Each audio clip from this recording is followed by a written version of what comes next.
Test is sponsored by We Are Wrestling. You can find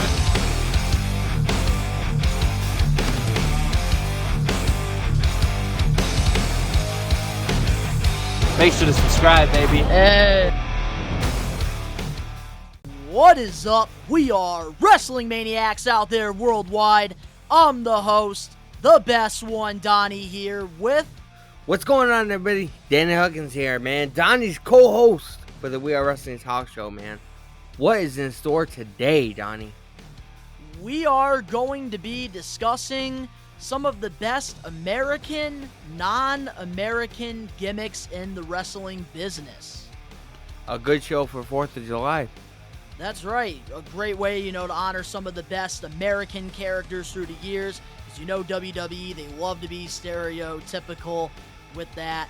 But if you're not a We Are Wrestling Maniac yet already, and you're not a part of the thousands of subscribers, the best way to support us is by hitting that subscribe button now, turning on the post notifications. Videos be coming out of nowhere like an RKO, and of course you already know, the grind is real. And before we get into this discussion this week, that was a little tongue twister there. Just want to inform you guys that Ben, he will be back on the talk show probably within a month or two. He's taking some time to focus on his mental health. And we also want to announce that new episodes of the We Are Wrestling talk show will now be every Tuesday here on the We Are Wrestling YouTube channel. So you definitely want to stay tuned for that. But are you ready, Danny? I'm ready, man. Are you ready? All right, so going back into time, let's talk about some of the best American characters through the years. What were some that really stood out to you? Probably Hulk Hogan, to be honest with you, and I know that's stereotypical. But like, it's not even like, Hulkamania or whatever. It's all about like Mr. America. Remember when he was in SmackDown? Oh, Mr. America in 2003 when he wore the mask. Yup, and he was teaming up with Zach Gowen. Oh my goodness. Zach Gowen, I just want to say this since we're talking about him. Just want to say Zach Gowen is so underrated. Way too good for his time, seriously.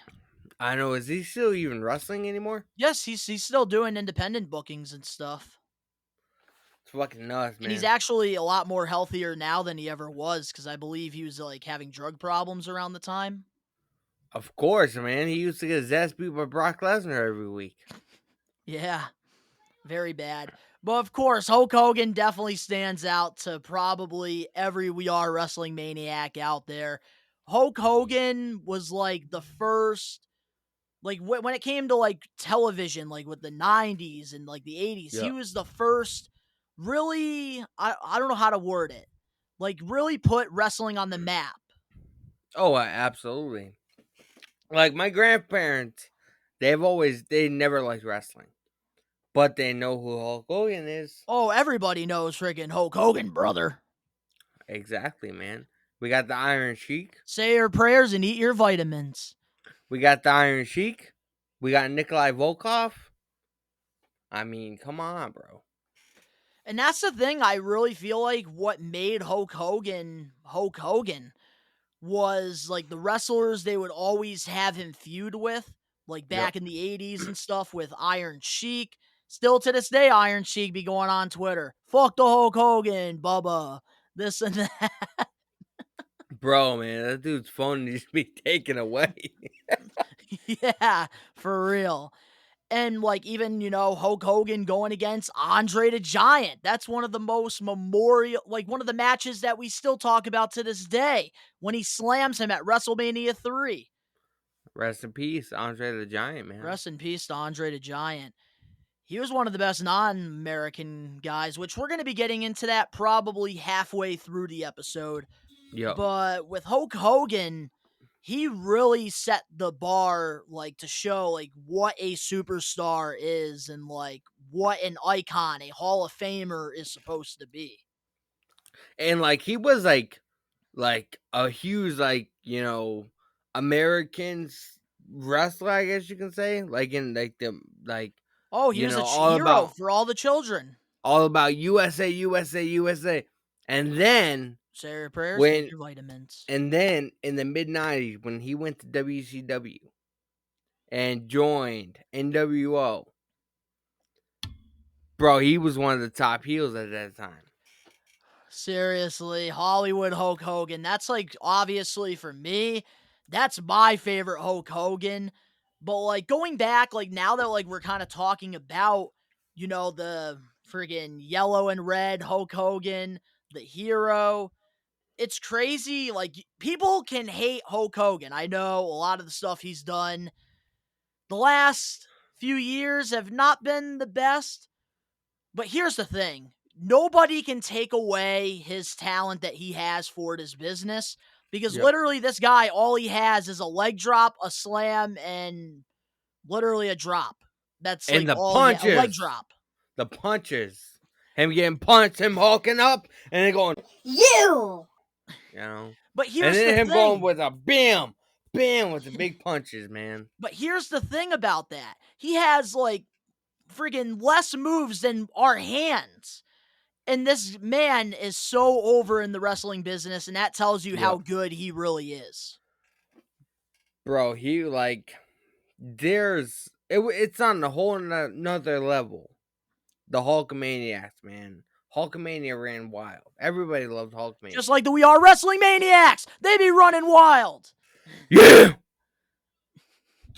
Getting a little carried away there, man.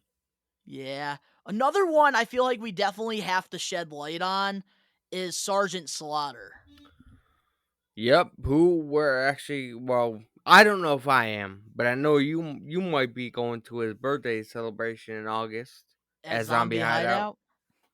I will not be attending that. I Oh, you actually got won't? the opportunity to meet Sergeant Slaughter back at the Wrestling Classic that was last year.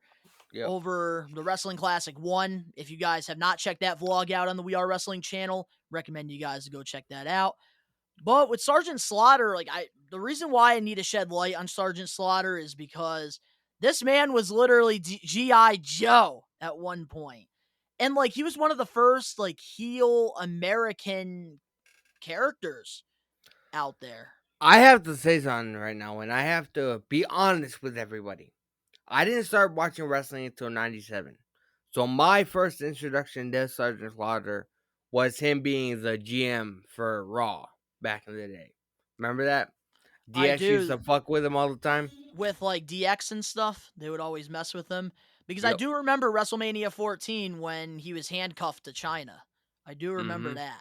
I remember that very vividly, man. Here's why I'm so educated when it comes to Sergeant Slaughter and Hulk Hogan and the wrestlers from the 80s, but mostly the early 90s, was because as a kid, my dad, he would always take me to blockbuster Hollywood home videos, and Yep. he would always, we would always rent out the old pay-per-views like Survivor Series 94, WrestleMania 10, WrestleMania 9, which is still one of my favorite WrestleManias of all time, which a lot of wrestling fans really don't like. But Not better than WrestleMania 17. But with Sergeant Slaughter, this is the thing with Sergeant Slaughter that's been so interesting. He was the first American character that turned his back on America with the Yep. feud with Hulk Hogan going into, I think it was WrestleMania 6. Yeah, I have no recollection of any of that, man. So when it comes Wake to Sergeant up, Slaughter maggot, and all that, and start doing your damn research. oh, I've seen a lot of his promos, so don't get it twisted, man. And that's another thing that's crazy about the old school, with the 90s and stuff compared to now. Yep.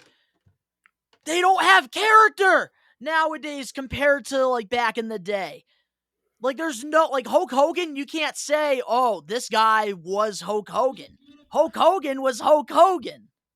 Yep. I didn't That's know what's missing in wrestling today. I didn't know Hulk Hogan's actual name until the fucking reality show.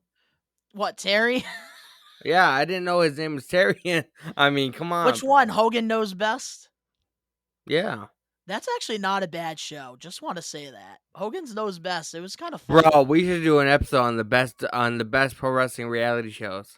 Oh my god, that would be a great discussion. We need Ben for that one. Let us know if you guys want that to be a possibility after Ben comes back.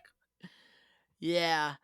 So, another one that I do want to talk about, I know you said you got into wrestling like within like 97. Bad Blood 97 when Kane makes his debut, rips the cell doors off. That was my first time, man. Do you know some of the work with Lex Luger when he was, the Lex Express, USA Lex Luger? That was like 97, 95, right? That was in 1994. I was close. I've seen some of it. I've seen the clip. I don't know where it was. I think it was WCW, where Lex Luger like jumps off the top rope or something and fucking shatters his entire leg, and his leg like fucking bends. Yeah, I think that was definitely WCW. Everybody knows that. Yeah, with Lex Luger, that's the thing, like, because obviously as a kid, I would go to, Hollywood Home Videos and Blockbuster, and that's like one of the first guys that I really remember back in the day Yeah. with the whole USA Lex Luger, because Hulk Hogan obviously left, went to WCW, he was doing the Hollywood shows and stuff like that.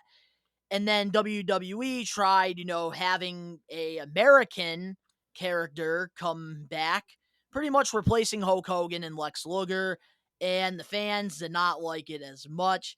And for me, I was very disappointed at the time because I really enjoyed the narcissist character that he did around 93. I felt like that could have definitely helped him win a world champion around that time. Yeah. When it comes to like pro wrestling, for me, now everybody has their preferences, right? I am a huge sucker for the Attitude Era, man. So I haven't really like, I don't even know the word for it.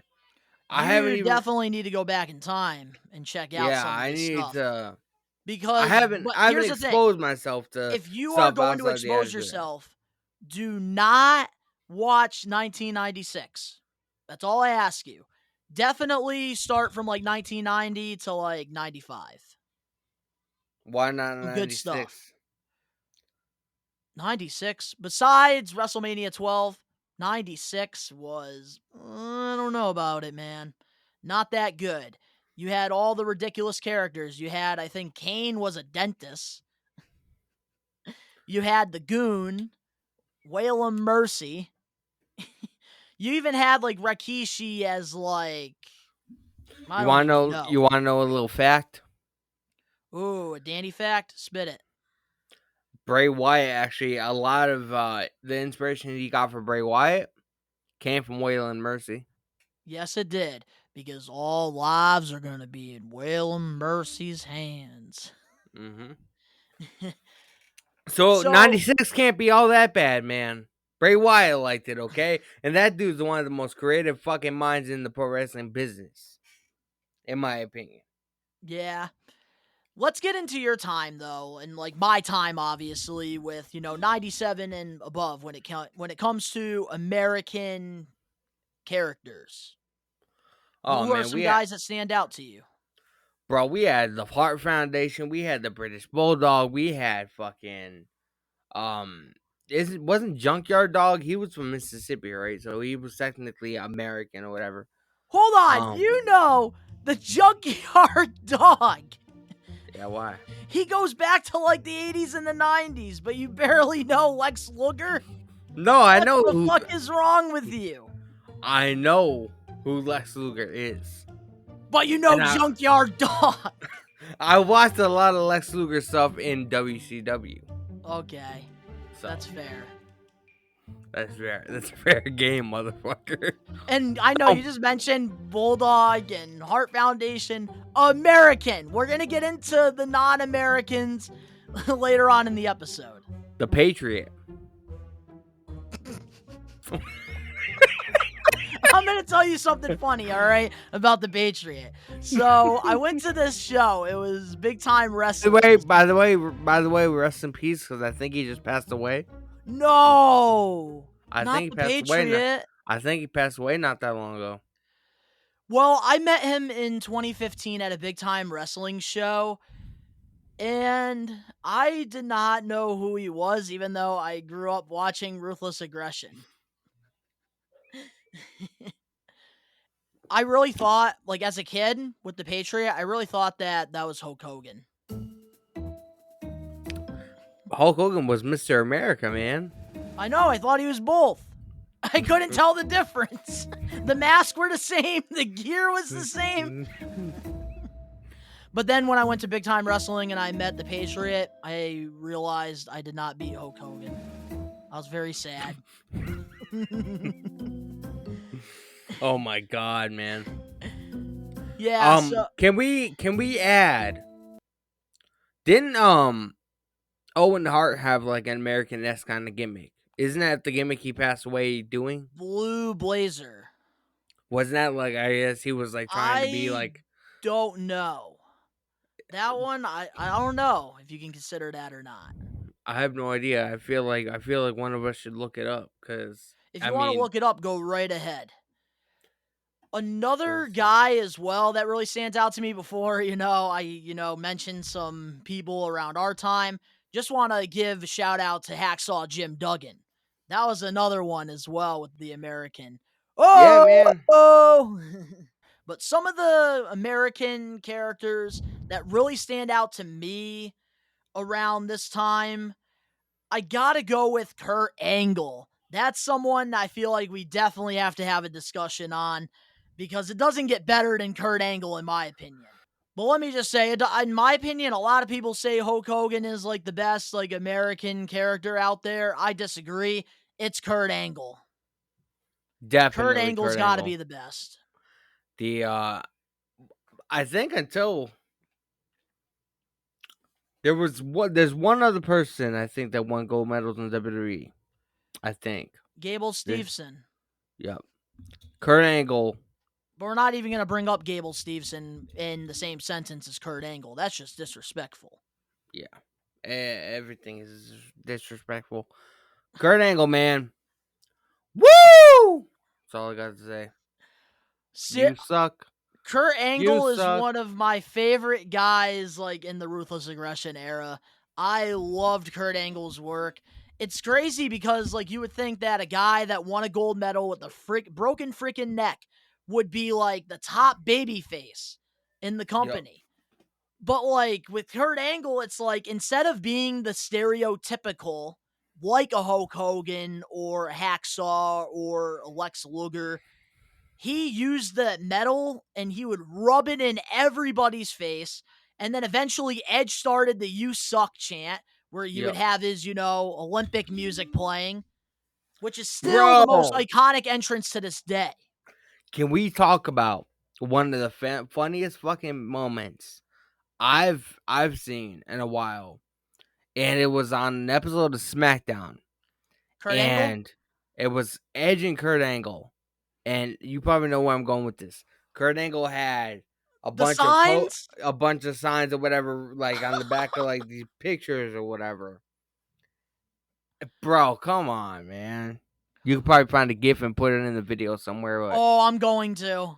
I know exactly what you're talking about.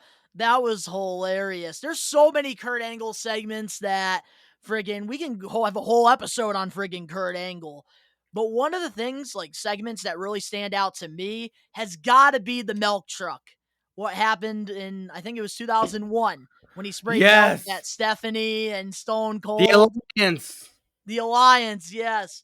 When Kurt Angle was like a face around that time and he came out in the milk truck, I loved every second of that. That was when Shane McMahon went out from underneath his father, bought WCW, joined up WCW with ECW, and they invaded WWE, and they had the whole invasion storyline, and Stone Cold Steve Austin had the fucking, like, disturbed kind of, like, give me music. 1 second. I'm going to grab something real quick. All right. He's going to grab something real quick, man, but I will say, man, the Invasion storyline, one of my favorite storylines in the Attitude Era. One, because it was built up nicely. You know, it was the first introduction to Booker T in WWE. Booker T, that was always good. He came out at you got the I milk had truck. to shed light. There it is, right there. I got Kurt Angle's signature on it. That's what's up, man. I didn't even know they fucking sold that. Where'd you get that? I actually got it on WWE Shop, and it was like 50% off. That's what's up, man. Can't go wrong with the WWE Shop deals. We're not sponsored by them, by the way. Fuck WWE Shop, man. Whenever guys like us don't get sponsored by WWE. Maybe one day we'll get sponsored by Pro Wrestling Tees. Let's hope. Maybe that'd be fucking lit, man. So yeah, back to Kurt Angle. There's just so many moments, man. Oh, but while you were walking away, I was just explaining why I like the Invasion storyline a lot. We saw a lot of guys that are very prevalent to WWE today, like Booker T, around that time. You know, that's the thing. I don't get why the Invasion angle got so much like hate. I know there wasn't Hulk Hogan or Kevin Nash or Scott Hall any of the big names, but I thought that it still was very entertaining. We saw Kevin Nash, Hulk Hogan, and Scott Hall in 2002 at No Way Out when NWO invaded WWE. I like that quite a bit too because it was leading into WrestleMania 18, and we saw Hall versus Austin. We saw The Rock versus Hogan. That was a great WrestleMania as well. I still enjoyed the Invasion angle for what it was, like the DDP character that he was doing around the time with the whole DDP stalking Sarah, man, the American badass. Undertaker did not appreciate that. No, he did not. American badass, the Undertaker. We'll get into that after Kurt Angle. But another thing that really stands out to me with Kurt Angle too, I love the segment. I believe this was around the rivalry of in 2005. He was feuding with Shawn Michaels, and then he did the whole song there, like "Sexy Kurt." He'll make your ankle hurt. Yep. I remember that. Bro, I didn't think that was in 2005 because I thought 2005 he was already in TNA. No, that was 2006. That was in like November of 2006. Because in 2006, he went to ECW, and then 2005, he was on Raw. Yeah, I just didn't think that. That's a match you need to watch. WrestleMania 21, Kurt Angle versus Shawn Michaels. One of the best matches in Mania history. I saw WrestleMania 21. They had like a bunch of like wasn't it WrestleMania 21? They had a bunch of the promos or whatever. It was in Los Angeles and like they had Hollywood. WrestleMania Goes Hollywood. They had like a lot of like movie-esque kind of promos with all the superstars. Yeah, I saw that. It's been a long time, but I saw that. Here's the thing with Kurt Angle. He was just so freaking good around this time. I felt like no one really could match up to him. And even in TNA, like he absolutely killed it over there. Especially like when he debuted and stuff. Definitely, man. Like Kurt Angle was one of those guys that regardless if you didn't like him, you couldn't help but to like him. You had your eyes glued to Kurt Angle when he had a microphone or when he was wrestling. Especially, like you like the whole feud between him and Shawn Michaels, but we wouldn't have gotten to that point, and I feel like Kurt wouldn't have been that big of a star without, obviously, him and Triple H.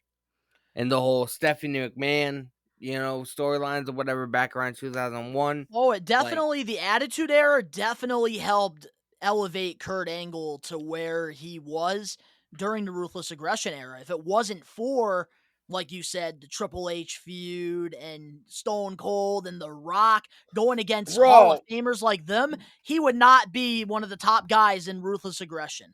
Bro, remember in 2002, it was either 2001 2002, Kurt Angle, it was on SmackDown, he went out to the ring to cut a promo, and he came out with a fucking baby carriage. and he acted like the baby. The baby, it was a fake baby with like a really big nose. He acted like it was Triple H's child. What? And Triple H came out and beat the holy piss out of him. Took the stroller, Okay. threw it up halfway up the ramp. Damn, Bro, it was nuts. That must have been 2001 because Triple H got hurt and then came back in 2002, and he was on the Raw brand, and I know Angle was on SmackDown, so that must have been 2001 probably. Yep, it was before he got hurt, and I think it might have been before WrestleMania 17, because I think around WrestleMania 17, a little bit after, is when Triple H joined forces with Vince and Stone Cold Steve Austin. So it was like one of those weird time frames or whatever.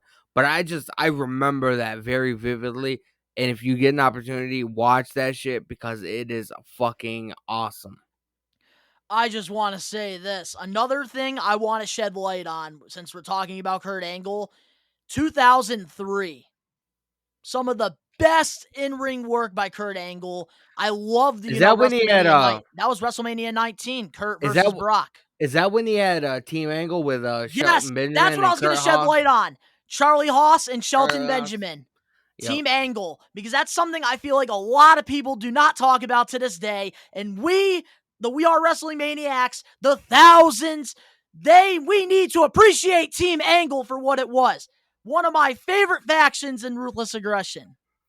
Bro, like that was definitely a very underutilized faction. Haas and Benjamin, they're one of the most underrated tag teams in the WWE that nobody talks about. They could have gone a lot further than they did, but for whatever reason. But you have to remember, back then, WWE here's what happened. The draft was when, I believe this was after after WrestleMania. Shelton Benjamin, they wanted to push as a singles competitor, so they put him on Raw in 2004, and then they kept Charlie Haas on SmackDown with Rico. Yep. But you have to remember, like, back then, that was a really weird time, especially for, like, more unknown, smaller kind of guys or whatever, because there was so much talent in WWE at the time, dude. It was fucking nuts. You know what I mean? And everybody was literally fighting tooth and nail for their spot back then. You know what I mean? Yeah, even, the brand split, having Raw versus SmackDown versus Raw. We actually did make an episode on the brand split, by the way. For those of you that are unaware, we did. That was a thing. And you definitely got to go check it out. That was a long episode, man. We were halfway done. I was like, should we just like cut this into 2 parts? That shit was fucking long, man. Oh, yeah. But now let's get into American Badass Undertaker. Since, I wasn't even thinking about Undertaker in this episode whatsoever until you said American Badass Undertaker. Yeah.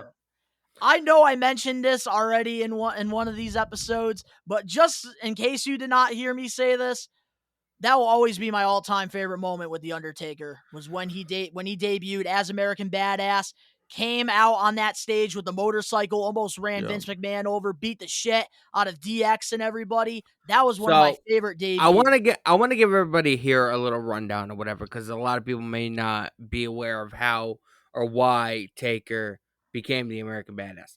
So in '99, maybe Donnie, you'll be able to definitely help me out with the timetables and what happened.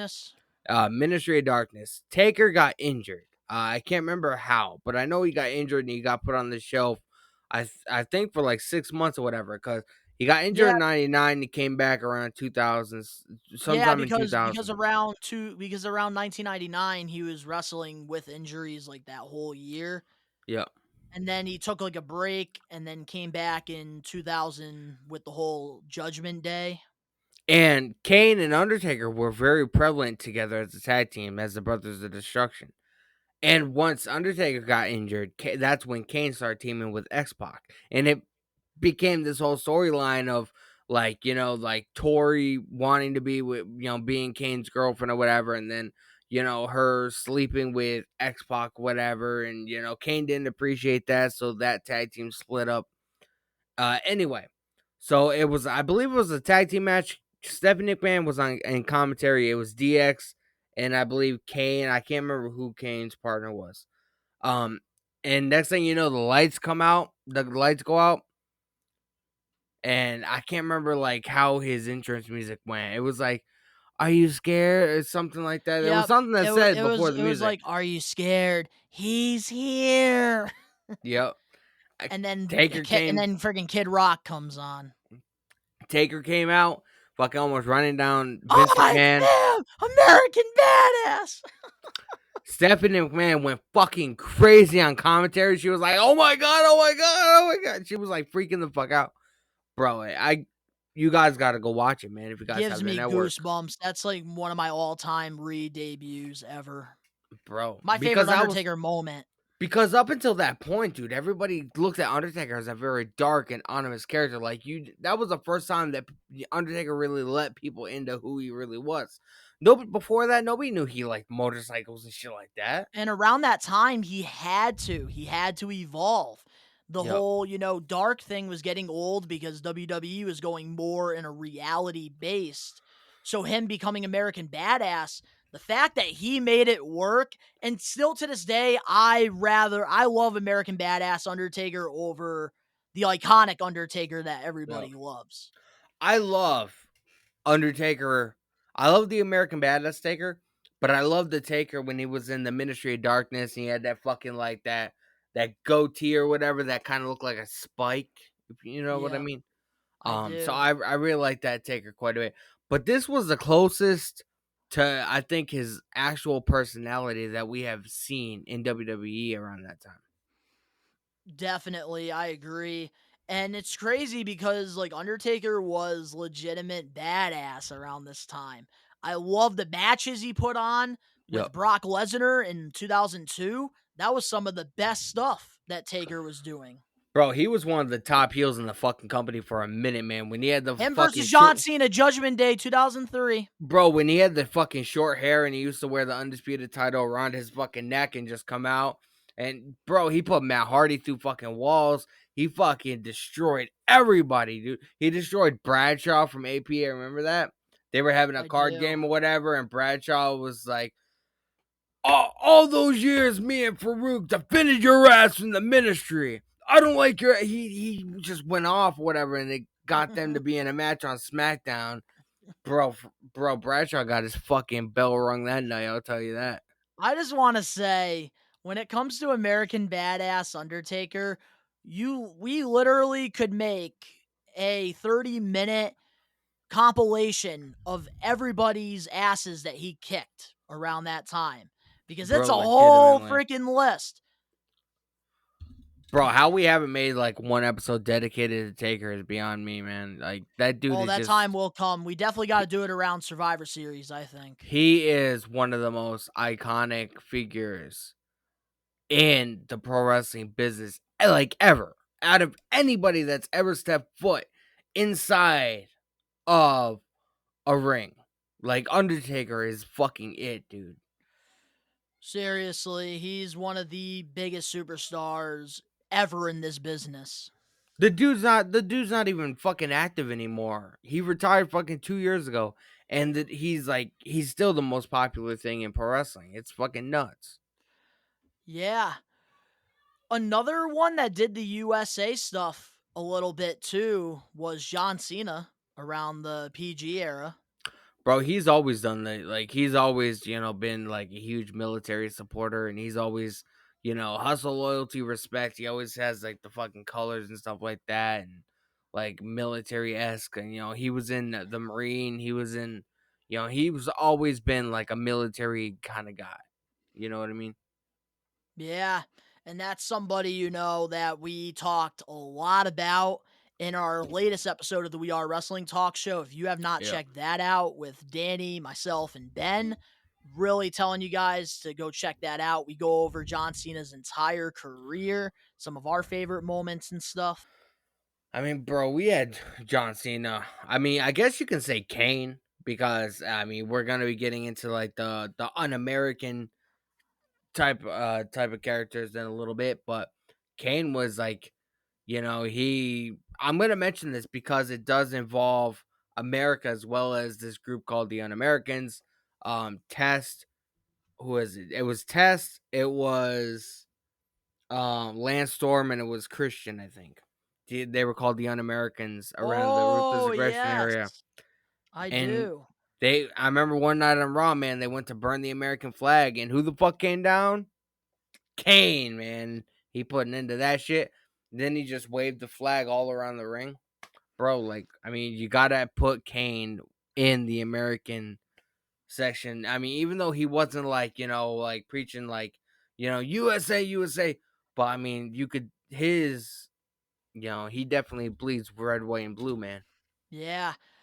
So I say before we get into the Un-Americans, What's let's talk about a championship, the United States Championship. I don't. That title has always been prestigious, but it wasn't until John Cena held it to where it really became like one of the three top. Captivated. Yep, exactly. Yeah, with the U.S. Championship, that was my first actual title belt that I ever got as a kid. I still have it to this day. Got it for my birthday in 2004.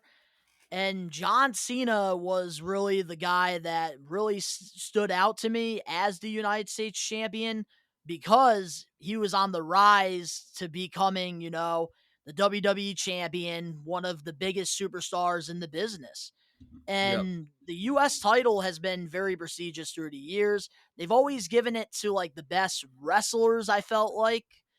And even like back in Ruthless Aggression, I felt like a lot of underrated guys like, don't want to mention his name, but Chris Benoit, he had the title a Yep. lot. Also, Orlando Jordan, he was another underrated guy that was under JBL's wing that had the championship. And just in general, MVP, yes. I can't believe I almost forgot about MVP. That was one of the Yep. best US title runs. But one that really stands out to me, and this kind of goes like to the Un-Americans, has got to be Rusev. Rusev Day. I can't do the Rusev Day. Day. Yeah. But yeah, with Rusev, I love that US title run. That was a very underrated title run with the whole Russia thing that he was doing. And then he came out in the tank at WrestleMania. I remember that. Do you know Ricky Starks was actually in his squad or whatever? Like, Yes, that just surfaced the internet. I did see that. I sent it to you and Ben in a screenshot probably like 2 weeks ago. I remember his US title run. I remember seeing clips of it or whatever. But again, for a while, dude, like especially before I started streaming and before I started making wrestling content, I stopped watching wrestling for a long time. Yeah. I just, it just didn't interest me that much anymore, and like there was really nothing going in that was like must see, and that's why I like Attitude Era. Attitude Era back in the day, man. Oh, like, it was must see from start to finish. Like if you watched Raw, you had to watch SmackDown to see what the fuck was like. Oh my god, like dude, they left that off at the cliffhanger. We had to watch Thursday to see what the fuck happened. Even like, Velocity and Heat. Bro, it was must see TV, and I just for a long time I don't feel like it's must see anymore. You know what I mean?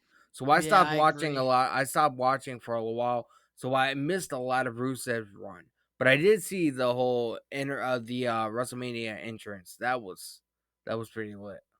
And I just want to say with Rusev, because around this time I was, still watching wrestling, surprisingly. Yeah. I think NXT really kept me like watching it, and I enjoyed NXT, it. Dude. Take over Brooklyn? Are you fucking kidding me? But when it comes to Rusev, I just want to say the way that they built this man on the main roster when he first came as like a dominant, anti-American heel, I loved it. And then they had Lana by his side, and then like he would stand tall, and then the Russian flag would come down, and they would do the Russian national anthem. They would take a moment of silence for Vladimir Putin. But here's the thing. Rusev could have definitely been such a big guy in WWE, but I think that when they had John Cena beat him at WrestleMania, it took a lot of that momentum away from It was almost Rusev. like I feel like that was almost like having America beat, Yeah, Russia they in a wanted the way. happy ending. That's what they wanted out of that. But it did Um, not help Rusev whatsoever I because I feel think him beating John Cena would have definitely elevated his career, maybe into a WWE title. Yeah, but I feel like the way WWE did a lot of things, they always had to make some kind of political statement. You know what I mean? It Oh, they just always especially did. Why you think Hulk Hogan always won matches? why do you think Muhammad Hassan had to get taken off of television? Like they always had to make a political statement regarding like un-American gimmicks and American gimmicks. And I just And that's the thing that really sucks about that. Here's the thing that, I want to point out while we're, this far into this discussion here. Danny and I, this has nothing to do with politics whatsoever. absolutely We're just going over the characters through the years that have, represented their countries with pride. yep. And just talking about their careers, like Kurt Angle, obviously, with the whole gold medal. Hulk Hogan, eat your vitamins, say your prayers. And I don't know about now, I don't know about Donnie. un-Americans. I don't know about Donnie, but I am 100% unpolitical. I fucking hate politics. I Don't know can't anything stand it about either. politics. So I don't want people to think that this podcast or this episode or whatever is politically driven because it's not. We just felt like it would be, especially with 4th of July coming up or whatever. And, you have Canada Day, you have, other, country and related holidays coming up or whatever. We felt like this would be a fun episode to dive into. The characters, because I definitely am on the same fence as you. I cannot stand politics and I don't get the point of it because Mm, we literally have no control over what happens, and I don't know why people really friggin' just let that control their lives. That's just exactly. me. But now let's get into the un-American characters because through the years there are so many of them that really stand out that I think, either didn't get the opportunity or, got that opportunity. What would you consider Chris Jericho? Because he's a Canadian, but he was born in New York. He did do the Canada stuff though for a little bit. He did that was majority of his career.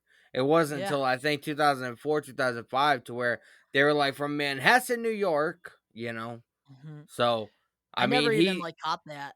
he was born in New York, because his dad played for the New York Rangers.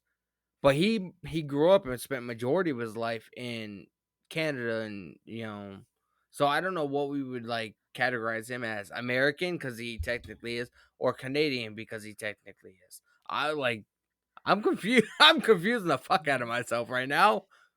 Yeah. Help me. One of the anti-Americans, well, un-Americans, I'm going to say, one of the un-American characters that really stand out to me has got to be Yokozuna. And the Mm. reason why I want to, respect Yokozuna is Isn't because, Yokozuna from like Hawaii or Samoa? I thought that was a yes, part of like the he American is, land. and he is a part of the Samoan family, and that's why this was a character that he played. Yeah. Here's the thing.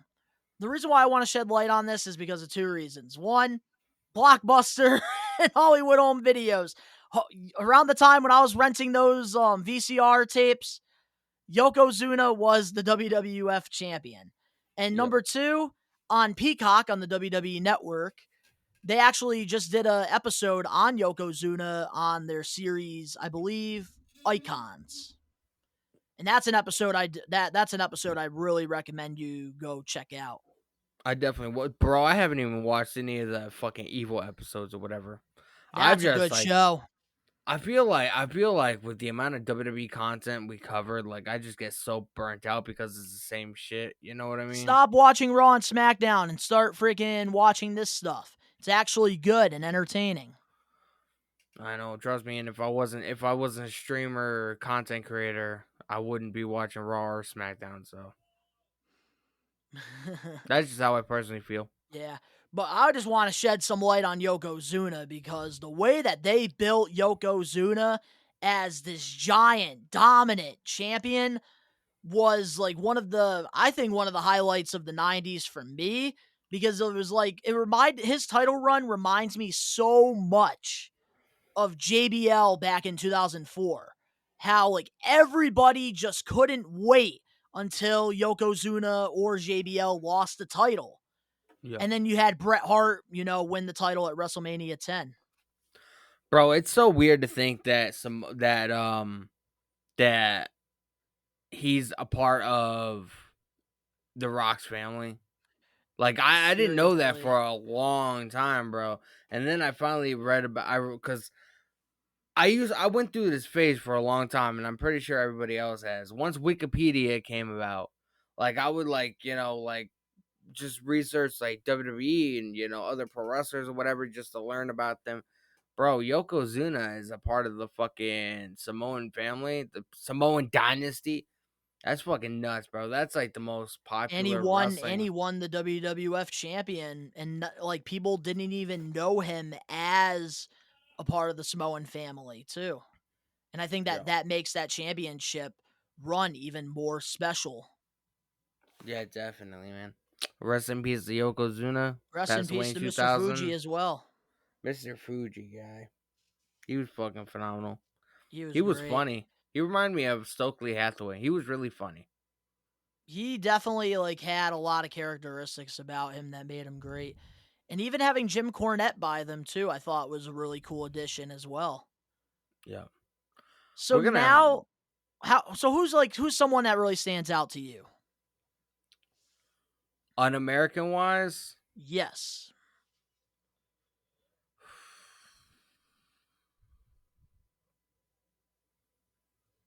I want to say Bret Hart because I remember he went on a tangent. I remember Heel Brett.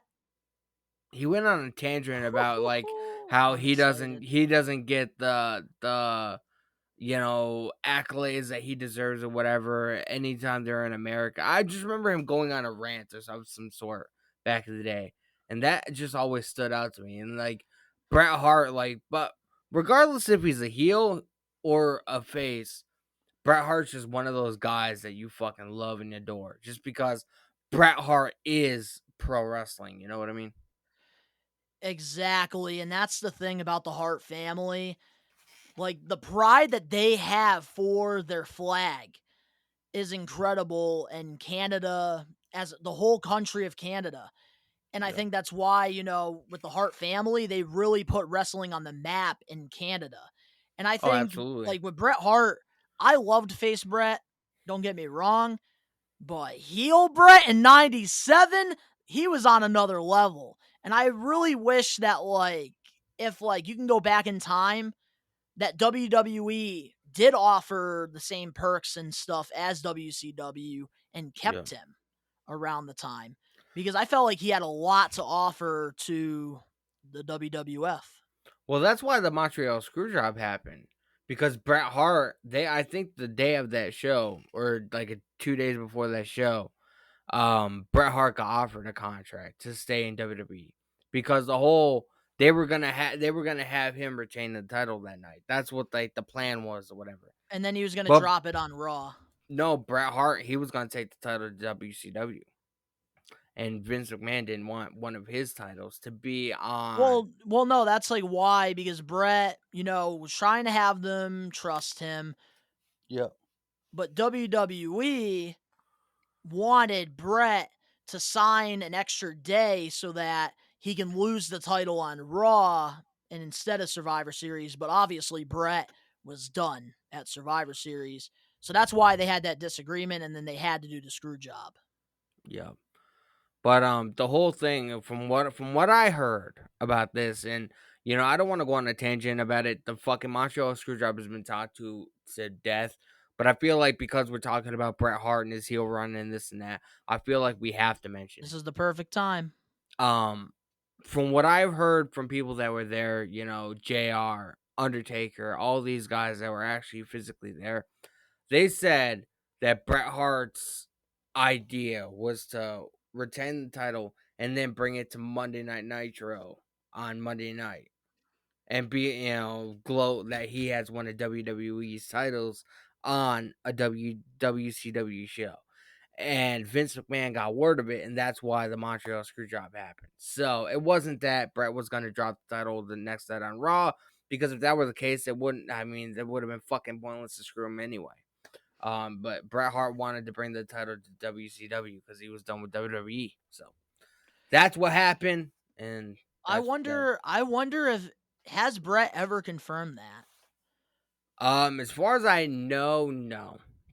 But back then, JR was head of talent relations. Undertaker was there when Bret Hart fucking legitimately punched Vince McMahon in the face. Like Yeah. there's countless, documentaries on it. I definitely recommend you guys watch some. Here's the thing. I just want to say this.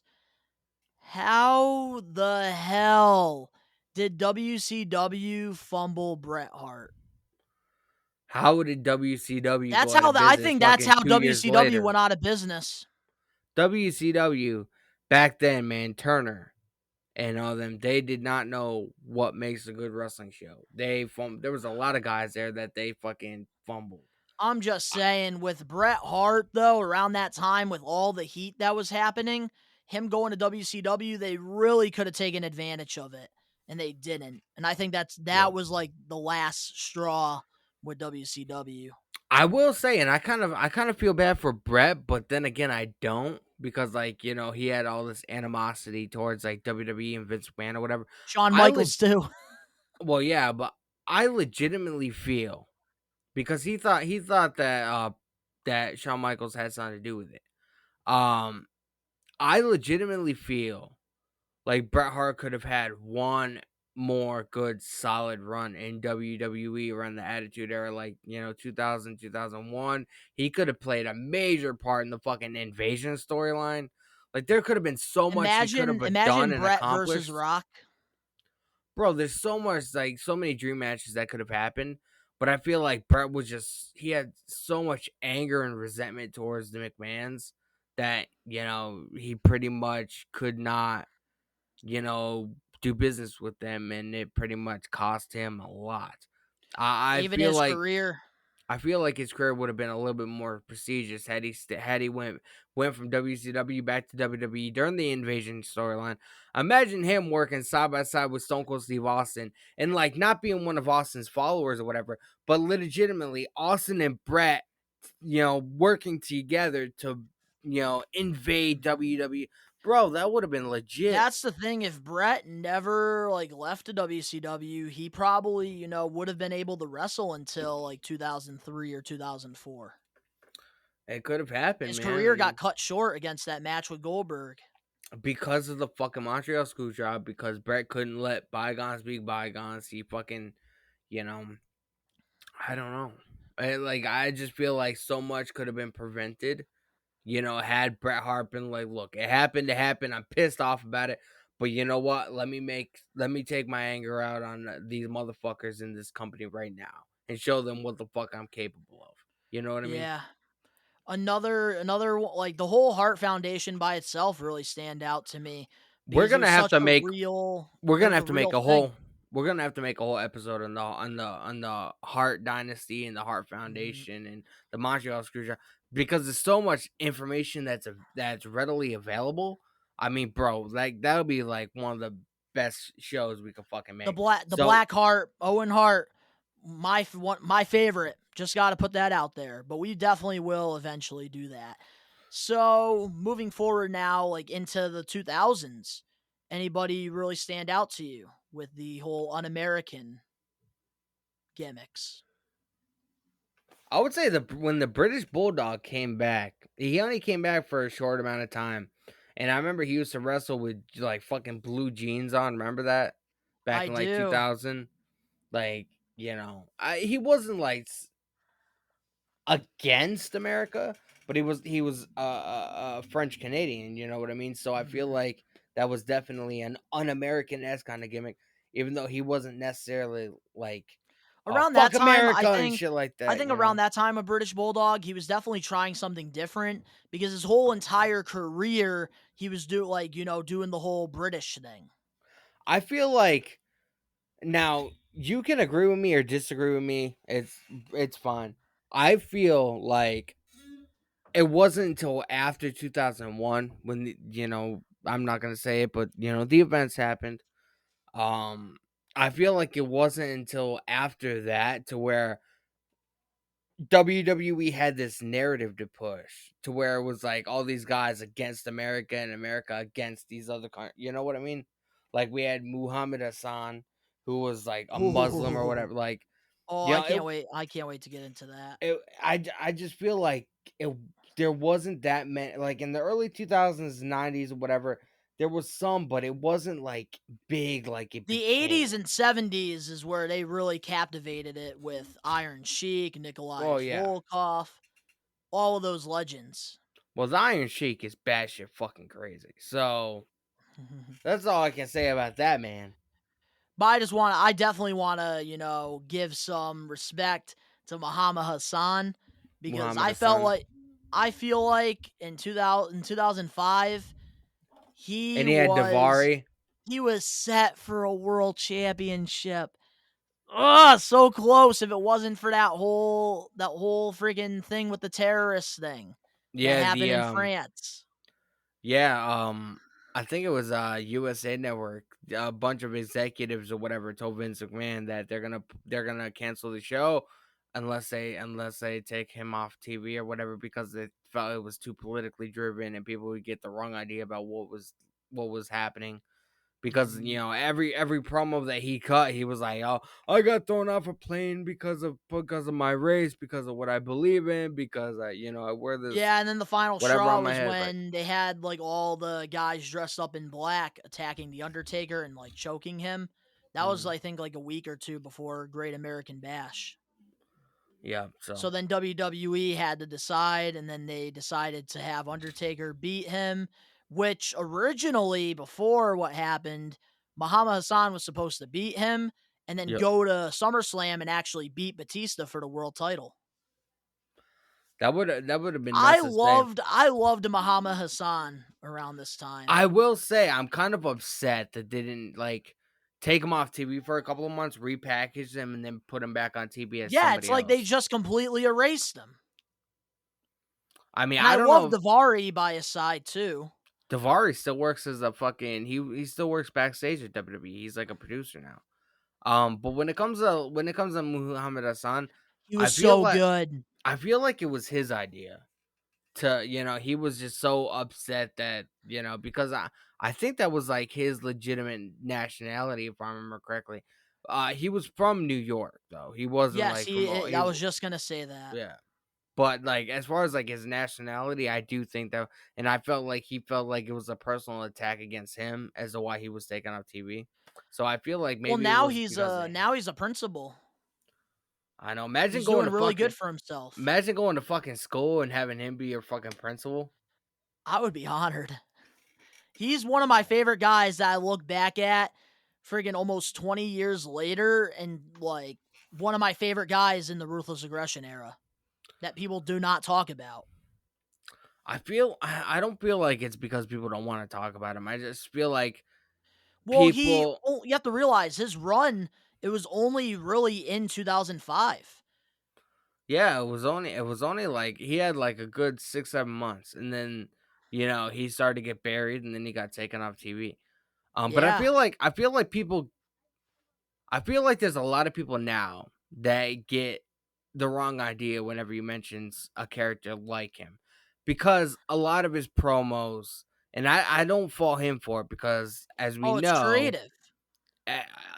all the promos in WWE are written for the superstars, so it's not like necessarily what they personally view and what they personally think. But a lot of his promos were politically driven, like him getting thrown off a plane. I do actually believe he had a slight promo about the 9/11 attacks and people thinking that he was personally responsible. Like his promos were politically driven. So I can't honestly fault them for wanting to take him off TV, And that's even the though it wasn't thing. technically It's his it's fault. like it was like backstage, it was like politics. Like they were trying to make bets with each other. Let's see how freaking far like Let's see we how, can take this. yeah, let's see how far we can take this before And we it get fucking fucked up his canceled. career, and it pisses me off. Because in such a short time, like he was so over. He did stuff with Hulk Hogan, Stone Cold, He all these legends. Chris Van Vliet did a really good. I think it was like Yes, an I hour did and listen 20 to that minute. entire podcast. I recommend. Yeah, I think you should link it down below or in the comment section. Everybody should go watch it because you'll definitely get a better understanding about what he was trying to do and about why he got taken off TV. Definitely Yeah. recommend it. Another guy as well that really stands out to me that I do want to talk about that is, un-American, Jinder Mahal. Because he had that WWE title run. What about Veer Mahan? One of my favorite wrestlers of all time. Oh, we can definitely get into that pretty soon. But I just want to give, because a lot of people be hating on friggin' Mahal when he won the WWE title. I was actually one of those guys that was all for it. It was something different. It was something new. And I thought that he actually made the championship pretty relevant at the time. He didn't. I don't feel like he really did anything. Because I mean, ever since he lost the title, it's been one burial after the next. The guy couldn't even beat Ricochet, and Ricochet, everybody knows he's fucking in catering for life until his contract comes up. Yeah, but around this time as WWE champion, he had the entrance. He had the look that like you wanted out of a champion. That's the thing with Mahal. And he also had the Bollywood boys as well. The Sign Brothers. Like I really thought that like they had it with him. And I think that they just took the title off of him a little bit too soon. And I think it was because of, if I'm not mistaken, it was Brock Lesnar versus AJ Styles. Because I didn't think at Survivor Series they wanted it to be Mahal versus Lesnar. Like WWE has they don't know what they're doing. I'm just saying they had a star with Mahal. Around this time, he was doing some really good work. I wouldn't say they had a fucking star. I will say he did good for him being him. This man could have been a star. I never knew that. I never thought in a million years they were gonna push him to like the heights that everybody assumed that he was gonna get pushed to. I mean, same thing with Drew McIntyre. Drew McIntyre's another guy. All we need now is Heath Slater to win the title. One of the latest un-American characters that they're trying to push is Veer Mahan. We already know how you feel about him. My thing about Veer Mahan is I don't mind him as a character. I mind when he's supposed to be this menacing guy, but yeah, he's fucking beating on dudes and that are like fucking like 5 foot nothing, 160 pounds. That's what I have an wrestling Rey issue Mysterio with. now? Yes, that's what I have an issue with. And he was more menacing when he didn't fucking talk. Now they're every week they're having him cut promos. He sounds like me and you are talking now, and I feel like that takes a lot of his, what's the word for it? His mysteriousness away. Like you don't know what this guy is capable of. So I do agree with that. I feel like they shouldn't have had him talk. I will say this though with Veer Mahan, and like I'm not even like trying to cap or troll, because I did troll in my Raw vlog a lot. If you haven't checked that out, go check it out. I was the only one yelling for this guy. I will admit, he has a look. He's pretty clean in the ring. Like he's not green. Like this guy could become a great friggin' wrestler. But the problem is that the way that they're booking him, it's like they're trying to set him up for failure.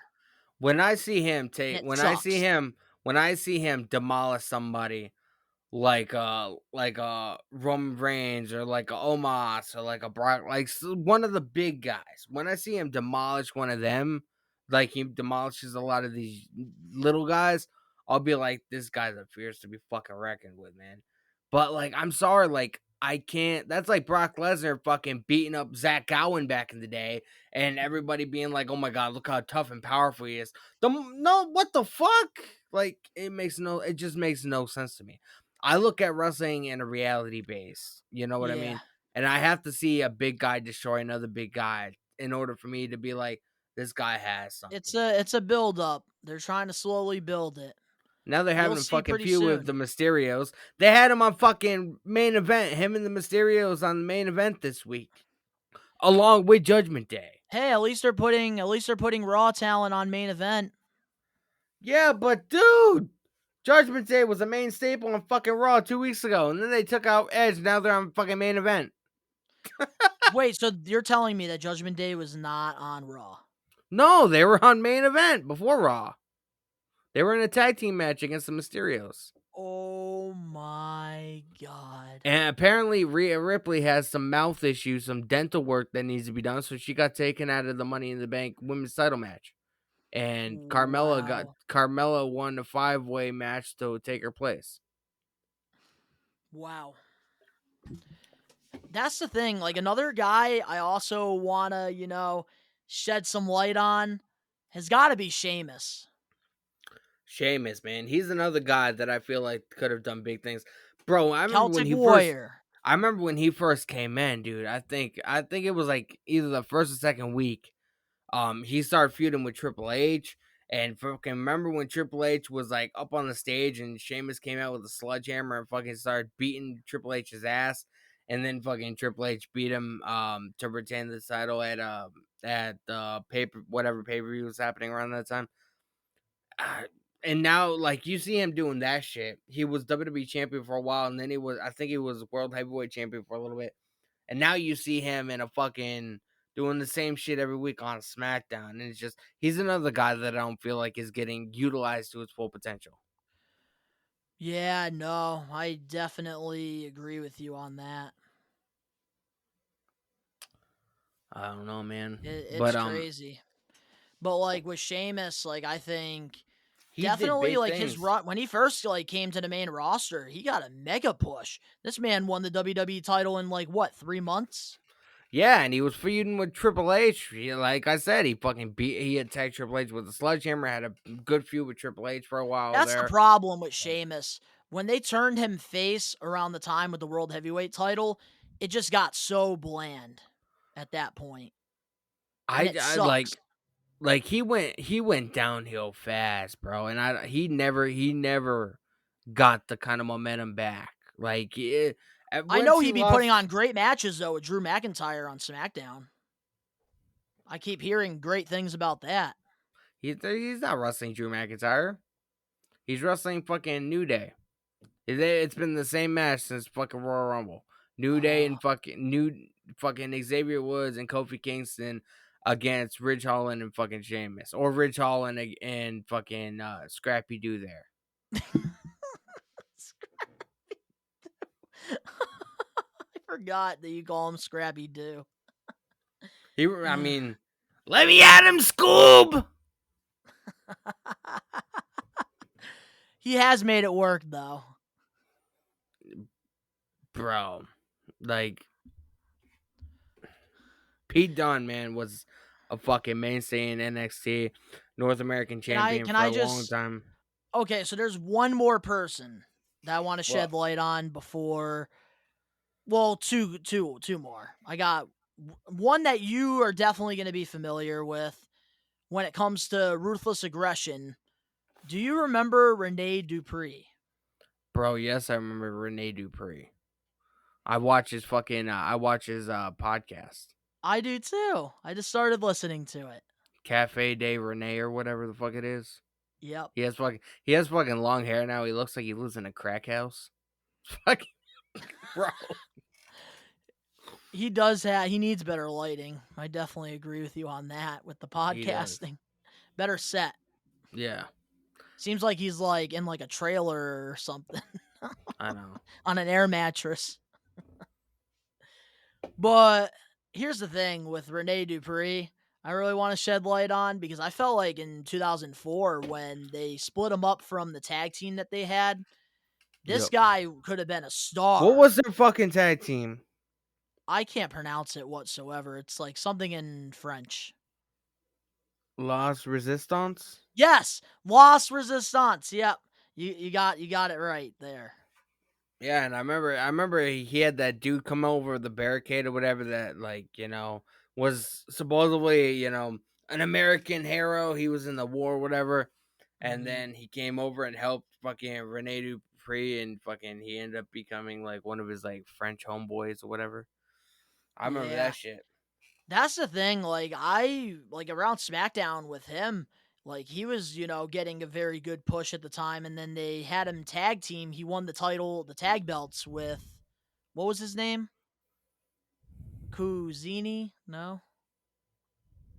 I can't remember. Kushi? Kushihana Zuki. I don't know. I don't fucking know. Something Zuki. But he was tag team champions with Zuki at the time. But then, like, his career never really went anywhere. And I thought that was another guy that, could have been a star in the business. He was very good in the ring. Did you watch Renee Dupree's interview with Chris Van Vliet? I did. I listened to the whole thing. He explains why his character didn't go anywhere, and he fucked around on the wellness policy and a bunch of shit. Something Yeah, I about know, him around the fucking time, the smoking drugs. something about him smoking a bunch of weed and going for a walk on the beach or something. I remember something like that. I remember talking That's about it in the another interview. interview you guys got to check out. Chris Van Vliet, man, he's like the top guy you want to watch if you guys watch wrestling interviews, because Yeah. he fucking goes in depth, man. And Yes, he he's such a does. he's such a likable guy. I would love to be able to interview him and have him come on the show. That'd be fucking Definitely. that'd be a dream fucking come true, man. For real. The last one before we close this off, unless you got anything else to say, we got to give shout out to the late, great Roddy Piper. Roddy Piper, man, rest in peace. Like, bro, I I think remember. when it comes back in the day, when it comes to like un-American characters, friggin' Rowdy Piper was one of the best. Would you consider now that I'm thinking about Ultimate Warrior, would you consider him like more of like sort of like in the American No, or no? that Rowdy was all Piper, Hulk man, Hogan, like brother. Rowdy Piper, man, like it was such a like nobody ever no I never thought he was gonna die, man. Like it came out of That's left one field. It wrestler that wasn't I announced. Like wish I had the opportunity to meet. it just came out of left field, Hot man. Rod. I remember I was scrolling on my phone and just looking through social media one day, and next thing you know, I fucking see an article. Uh, Pro wrestling legend Roddy Piper passes away at like 56 or whatever it was. I was like, oh wow. I was like, what, bro? Like that was like one of those passings that you never expected to happen, but it sort of happened, and it just fucking like knocks you off your ass. Like, even when it comes to like heels, he was one of the best heels in the business, I think. He was still doing. He was on WWE TV not long before he passed away, right? I remember Yeah, him doing some kind of like it was like on a Raw anniversary show, and he was in the ring with John Cena and somebody else. I man, remember Roddy Piper, like with the Piper's Pit, him hitting uh, the coconut on Jimmy Snuka's head, so Piper's Pit is iconic. where Piper's Pit gave inspiration to a lot like Miz TV, the Carlitos talk show, And whatever it was Cabana, back in the day. Yep, Carlitos Jericho's Cabana. Yep. Jericho show. Yeah, like a lot of those wouldn't exist. I don't feel like without Piper's Pit, and we of course, I mean, we have to mention Rowdy Ronda Rousey because I mean, obviously, I mean her. And Uh, I know Roddy Piper, when she, went and talked to him about doing the whole, Rowdy Ronda Rousey, Piper was all for it. And that's like mhm. really cool to see that like now, like even though a lot of us have our beliefs about her in, the wrestling business, but she has, honored him a lot. And A it's cool to little see.